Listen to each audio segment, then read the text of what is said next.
दोस्तों आज हम रिएक्शन देंगे बुर्ज अल खलीफा से जुड़ी काफ़ी इंटरेस्टिंग मालूमात पे। आपको बताया जाएगा कैसे इंजीनियर्स ने कहा था कि ये जो बिल्डिंग है वो बन ही नहीं सकती, और कैसे ये दुनिया की सबसे टॉलेस्ट बिल्डिंग जो है वो 12 साल के बजाय 6 साल में आधा अरसा में बनी। जो इसके मुकाबले की बिल्डिंग्स है वो 12 साल में बनती हैं जो इतनी हाइट की होती हैं। तो कैसे जो है ना वो दुबई को ये कमा के दे रहे हैं, और 20 लाख लोग जो हैं वो इसको हर साल देखने आते हैं, और कितने करोड़ डॉलर जो है ये कमा के दुबई को देता है। तो चलिए वीडियो को स्टार्ट करते हैं। मेरा नाम है नवाब और मेरे साथ मौजूद है मोहम्मद जुबैर। वेलकम टू रोही रिएक्शन। यार अगर यूट्यूब चैनल की बात करें, gate set fly fact YouTube channel का लिंक आपको मिलेगा डिस्क्रिप्शन में, मिलके देखते हैं।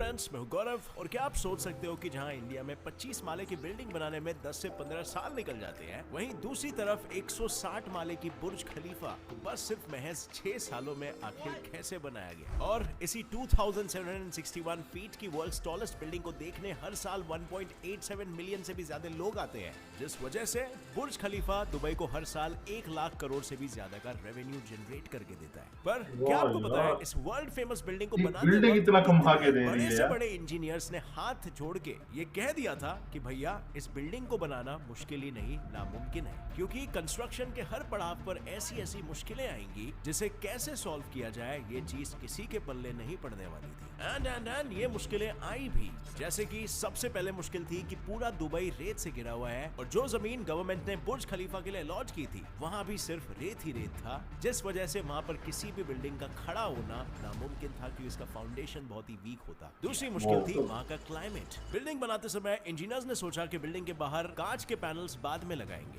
पर उन्हें बाद में यह पता चला कि कांच लगाने के बाद रूम का तापमान पूरे 100 डिग्री हो गया था। यहाँ पर सिर्फ 30 से 40 डिग्री में हम पसीने में नहा लेते हैं, तो जरा सोचो आखिर उन वर्कर्स ने 100 डिग्री की तपती गर्मी में कैसे काम किया होगा। और तीसरी मुसीबत ये थी कि बिल्डिंग इतनी ऊंची होने के कारण कंस्ट्रक्शन के वक्त 100 के टेम्परेचर पे तो पानी उबलना शुरू हो जाता है। मुश्किल हो जाता था कि ऊपर तक पहुंचते पहुंचते वो पूरी तरीके से सूख जाता था और पत्थर बन जाता था। पर फिर भी आज हमारे सामने ये वंडरफुल मार्बल तैयार है। लेकिन आखिर ऐसा कौन सा तंत्र मंत्र या जुगाड़ लगा के इंजीनियर्स ने दुनिया के सामने ये सबसे ऊंची और सबसे इम्पॉसिबल बिल्डिंग को खड़ा किया? वेल, मैं पर्सनली ये जानने के लिए काफी एक्साइटेड हूँ, और अगर आप भी हो तो बिना किसी देरी के शुरू करते हैं with today's video title, how engineers built the impossible Burj खलीफा।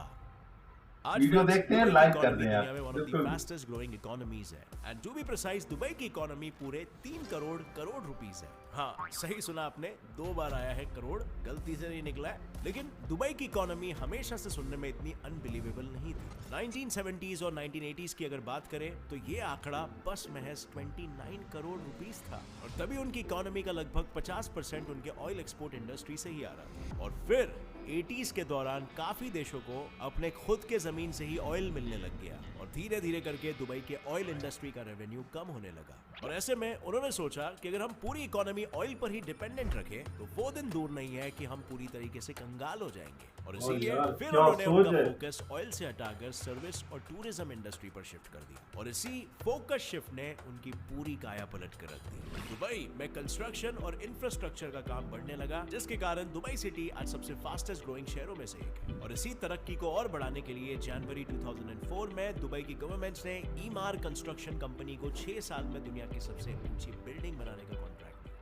अब फ्रेंड्स, आगे बढ़ने से पहले मैं आपको एक क्रेजी चीज बताना चाहता हूँ। सैन पाउलो के स्ट्रीट्स में एक लकी कपल को बीट्रिस ने पैसों से एनरिच किया। मैं इन्हें इंस्टाग्राम और यूट्यूब पे काफी समय से फॉलो कर रहा हूँ, और अभी जस्ट हाल ही में मैंने एक वीडियो देखा जहाँ पर वो मनी को डिस्ट्रीब्यूट कर रही है सड़कों पे नॉर्मल लोगों को। वेल, अगर आप भी वो वीडियो देखना चाहोगे तो उस वीडियो का लिंक मैंने नीचे डिस्क्रिप्शन में डाल दिया है।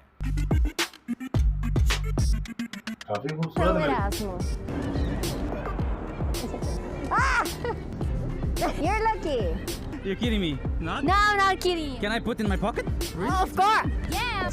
Vamos que der. Mas aqui tinha mais, ok? Obrigado. I'm best everything in the world.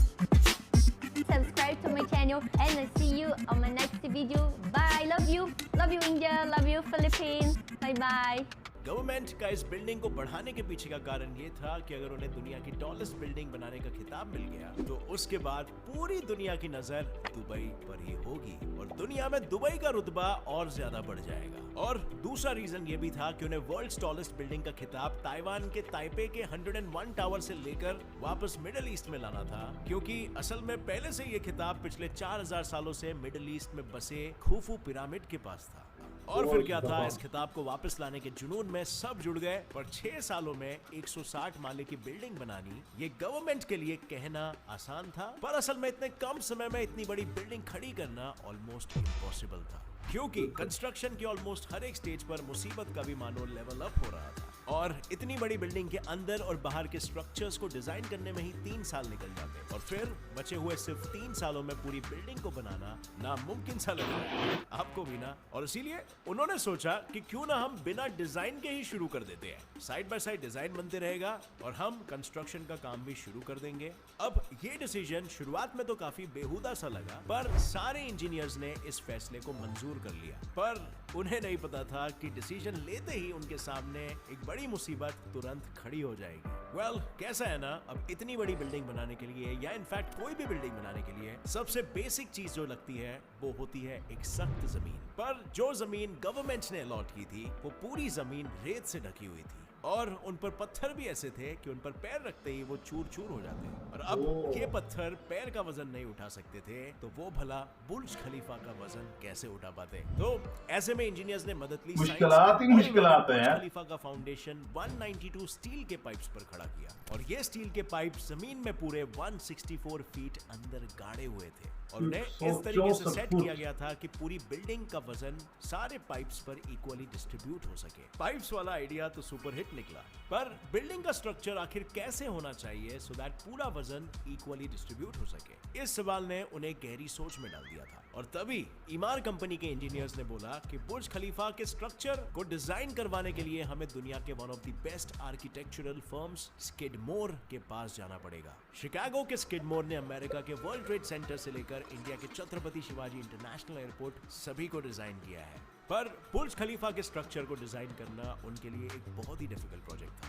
क्योंकि उन्हें बहुत ही कम टाइम में एक बहुत ही यूनिक सोल्यूशन निकालना था। और ताजुब कहे या स्किल्स कहे, कम टाइम में उन्होंने सोल्यूशन सोच भी लिया जो इंस्पायर्ड था एक स्पाइडर लिली के फूल से। इस स्ट्रक्चर को नाम दिया गया बट्रेस स्ट्रक्चर और वर्ल्ड में पहली बार इस स्ट्रक्चर का इस्तेमाल होने वाला था बुर्ज खलीफा के कंस्ट्रक्शन में। इस स्ट्रक्चर के कारण पूरी बिल्डिंग का वजन इक्वली सारे स्टील पाइप्स पर डिस्ट्रीब्यूट हो रहा था और ऊपर आते आते बिल्डिंग और नैरो होने लग जाती, बिल्कुल किसी पिरामिड की तरह। अब अगर फ्रेंड्स आपने कोई पिरामिड देखा होगा तो आपको ये पता होगा कि उसका बॉटम पार्ट बड़ा होता है और ऊपरी हिस्सा नैरो होता है। यही स्ट्रक्चर पिरामिड को ज्यादा स्टेबिलिटी देता है, जिस वजह से वो जोरदार हवाओं और तूफानों में भी गिरता नहीं है। और बुर्ज खलीफा के स्ट्रक्चर के पीछे भी उनकी वही सोच थी। इसी के साथ अब उनकी जमीन की दिक्कत भी सॉल्व हो गई थी, डिजाइन और स्ट्रक्चर की दिक्कत भी सॉल्व हो गई थी और उन्होंने फिर बिल्डिंग बनाने का काम शुरू कर दिया। इसके बाद अब उन्हें लगा कि फाइनली अब सभी चीजें सही से शुरू हो गई है और आगे कोई भी मुसीबत नहीं आएगी। पर फिर कुछ फ्लोर्स बनाने के बाद ही उन्होंने देखा कि नीचे से आने वाला सीमेंट का मिक्सचर ऊपर के फ्लोर्स पर आने तक सूख जाता था और जम जाता था और अनयूजेबल बन जाता था। और ये चीज भी पॉसिबल नहीं थी कि इतनी ऊंचाई पर एक अंडर कंस्ट्रक्शन फ्लोर पर वो लोग सीमेंट का मिक्सचर बनाए। तो ऐसे में जस्ट ट्राई टू इमेजिन क्या सोल्यूशन वो लेकर आए होंगे। लगाओ लगाओ भाई लोग, अपना दिमाग लगाओ और सोचने की कोशिश करो यहाँ पर सोल्यूशन पाइप के जरिए। ऐसे में उन्होंने अपने दिमाग की बत्ती जलाई और बनाया कंक्रीट पंपिंग सिस्टम, जिसमें उन्होंने बुर्ज खलीफा के चारों तरफ बड़े बड़े पाइप्स बनाए और दुनिया के 3 सबसे पावरफुल पंप्स यूज करके सीमेंट को उन पाइप्स के थ्रू बुर्ज खलीफा के टॉप तक पुश किया। और इस तरीके से इस बड़े मुश्किल का भी हल निकल गया और देखते ही देखते बस 3 ही सालों में 120 फ्लोर्स बन चुके थे और बुर्ज खलीफा को ऑफिशियली वर्ल्ड्स टॉलेस्ट बिल्डिंग का खिताब मिल गया था। पर खिताब मिलने की खुशी ज्यादा समय तक नहीं टिकी, क्योंकि उन्हें पता चला कि कंस्ट्रक्शन में इस्तेमाल होने वाले क्रेन्स 120 माले से ज्यादा ऊपर नहीं जा सकते। और बस क्रेन्स ही नहीं बल्कि उसे ऑपरेट करने वाले वर्कर्स भी 2296 फीट की हाइट पर काम करने से डर रहे थे। पर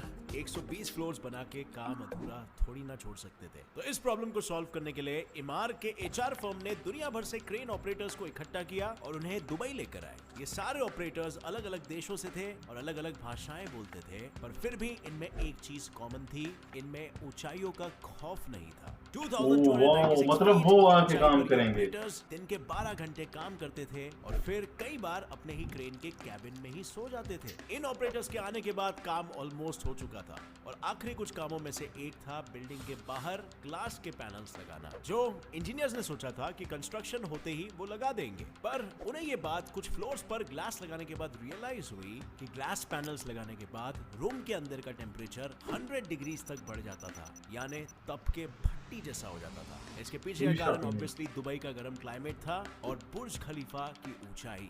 और एक रूम को ठंडा करने में 10 गुना से भी ज्यादा बिजली इस्तेमाल होती, जो उनके लिए बहुत ही ज्यादा कॉस्टली हो जाता। इसीलिए अब करे तो करे क्या, यही सोचते सोचते पलक झपकाते ही 18 महीने गुजर गए, पर फिर भी कोई सोल्यूशन सामने नहीं आ रहा। 18 months में अभी Finally, फैशन। एक आदमी मसीहा बनके इनकी मदद के लिए आया और उस आदमी का नाम था जॉन ज़ेराफा। जॉन ज़ेराफा ने एक ऐसा एल्यूमिनियम का ग्लास पैनल बनाया था जो सनरेज को अंदर आने से रोकता है और वापस बाहर की ओर रिफ्लेक्ट कर देता है। अब ये सोल्यूशन तो काफी सही था, लेकिन ये सोल्यूशन बुर्ज खलीफा के इंजीनियर्स को काफी महंगा पड़ने वाला था, क्योंकि वो एक एल्यूमिनियम पैनल की कीमत 1,48,000 रुपए थी और उन्हें ऐसे टोटल 24,000 पैनल्स लगाने थे। और फिर उन्होंने ये सोचा कि हमेशा के लिए 10 गुना ज्यादा इलेक्ट्रिसिटी बिल भरने से ज्यादा किफायती होगा कि हम ये एल्यूमिनियम पैनल्स लगा लें। तो फिर बिना किसी देरी के उन्होंने फैक्ट्री सेटअप की, जिसका काम बस इन्हीं ग्लास पैनल्स को मैन्युफैक्चर करना था। और फिर 4 महीने और 3 अरब 60 करोड़ रुपए खर्च करने के बाद ये पैनल्स बनकर तैयार हो गए और अब फाइनली कंस्ट्रक्शन का आखिरी 1 साल बचा था। बिल्डिंग ऑलमोस्ट पूरी तरीके से तैयार हो चुकी थी, वहां प्रॉपर वाटर सप्लाई, इलेक्ट्रिसिटी सब कुछ था। बस सिर्फ आखिर का एक काम बचा था, बुर्ज खलीफा के टॉप पर 446 फुट लंबा स्टील का पाइप इंस्टॉल करने का। वैसे इस पाइप को लगाने के पीछे का कारण ये था कि जब जब बिजली कड़कती है तब वो अपने आसपास के सबसे टॉलेस्ट ऑब्जेक्ट पर पड़ती है, तो इस पाइप के कारण लाइटनिंग बुर्ज खलीफा पर पड़ती है और बुर्ज खलीफा के मेटालिक स्ट्रक्चर के कारण लाइटनिंग की पूरी इलेक्ट्रिसिटी जमीन में चली जाती है, जिस वजह से पूरे दुबई में कहीं भी बिजली नहीं गिरती। पर ये पाइप ना सिर्फ दुबई को लाइटनिंग से बचाता है, बल्कि इस पाइप में लगे सेंसर्स के द्वारा उनको लाइटनिंग और वेदर के बारे में भी जानकारी मिल जाती है। पर इस पाइप को लगाना जितना लोगों ने आसान समझा था, वो उतना आसान नहीं था, क्योंकि इस पाइप का वजन पूरे 350 टन था। 350 टन नहीं बना था जो इतने भारी पाइप को इतने ऊंचाई तक पहुंचा सके। और फिर ऐसे में उनके पास सिर्फ 2 ही ऑप्शन बचे, या तो वो पाइप को ना लगाए या फिर काम वहीं पर रोक दे। पर इतनी बड़ी बड़ी मुसीबतों का सामना करने के बाद बुर्ज खलीफा के इंजीनियर्स बस सिर्फ एक स्टील पाइप के सामने हार मान जाते? बिल्कुल भी नहीं। उन्होंने और अपना दिमाग लगाया और उन्होंने सोचा कि अगर पूरे पाइप को क्रेन नहीं उठा सकता था, तो क्यों ना हम उस पाइप को छोटे छोटे हिस्सों में डिवाइड कर देते हैं और फिर जैसे जैसे एक एक हिस्सा ऊपर आएगा वैसे वैसे हम सबको एक साथ असेंबल करते जाएंगे। बस फिर क्या था, उन्होंने इसी तरीके को अपनाया और फिर फाइनली 6 साल बाद अनगिनत मुसीबतों का सामना करके आखिरकार बुर्ज खलीफा पूरी तरह से तैयार हो गया था। अब अगर देखा जाए तो बुर्ज खलीफा के इंजीनियर्स अगर चाहते तो इन सारे प्रॉब्लम्स को आसान और ज्यादा कॉस्टली तरीकों से सॉल्व कर सकते थे, पर उन्होंने उन इंजीनियरिंग प्रॉब्लम्स को इंजीनियरिंग सोल्यूशन से ही सॉल्व किया और उनके वही सारे सोल्यूशंस आज दुनिया भर में सारे स्काईस्क्रेपर्स बनाने में यूज किए जाते हैं। और उन्हीं सोल्यूशंस के बदौलत आज बुर्ज खलीफा ने कई वर्ल्ड रिकॉर्ड्स भी तोड़े। टॉलेस्ट मैन मेड स्ट्रक्चर से लेकर वर्ल्ड्स हाईएस्ट नाइट क्लब और रेस्टोरेंट के भी रिकॉर्ड्स तोड़े हैं, जिन रिकॉर्डों की वजह से बुर्ज खलीफा आज दुबई का सबसे फेमस टूरिस्ट अट्रैक्शन बन चुका है और उसे देखने के लिए हर महीने 1,55,000 से भी ज्यादा लोग आते हैं। और फ्रेंड्स, अगर आप भी यहाँ पर जाना चाहते हो जिंदगी में एक बार, तो नीचे कमेंट्स में मेरे साथ बिल्कुल शेयर करना। और कौन नहीं जाना चाहेगा यार, बिल्कुल हर बंदा जाना चाहे तो एक लाइक अभी ठोक देना। मेरे channel gate set fly facts को भी सब्सक्राइब कर दो, क्योंकि आगे भी ऐसे इंटरेस्टिंग और इन्फॉर्मेटिव वीडियोस आते रहने वाले हैं जो आपका दिन भर दिन ज्ञान बढ़ाएंगे और आपको लाइफ में आगे बढ़ाएंगे। सब्सक्राइब करके नोटिफिकेशन बेल ऑन कर दो, ऑल का ऑप्शन सेलेक्ट करके। And as always stay curious, keep learning and keep growing. Salute to get set fly fact को कि यार उन्होंने इतनी अमेजिंग इंफॉर्मेशन, इतनी मतलब कि स्टनिंग इंफॉर्मेशन हमारे लिए इकट्ठी की और हमारे सामने पेश की। और मतलब कि यार कमाल है यार, इतनी मतलब मुसीबतें सहने के बाद भी इंजीनियर्स ने उसको मुकम्मल किया। कहीं भी मतलब ये नहीं कहा कि भाई ये नहीं हो सकता, हम नहीं करेंगे। इम्पॉसिबल तो कहा ही नहीं। हाँ, इम्पॉसिबल नहीं कहा, हर मुश्किल का उन्होंने हल निकाला। और जो सबसे बड़ी मुश्किल मुझे लगी है, सारी मुश्किलात सबसे मुख्तलिफ थी, लेकिन जो सबसे बड़ी मुझे लगी है वो था जो शीशा ग्लास पैनल, क्योंकि अंदर 100 डिग्री, वो तो मुकम्मल बिल्डिंग ही फेल स्ट्रक्चर बन जाता है यार अगर ये चीज होती। तो उन्होंने उसका हल निकाला, एक एल्यूमिनियम ग्लास लगा के, जो 1,48,000 रुपीज इंडियन। तो मतलब इतना महंगा एक ग्लास पैनल, तो उन्होंने मतलब कि पूरी फैक्ट्री उसके लिए बनाई उन्होंने।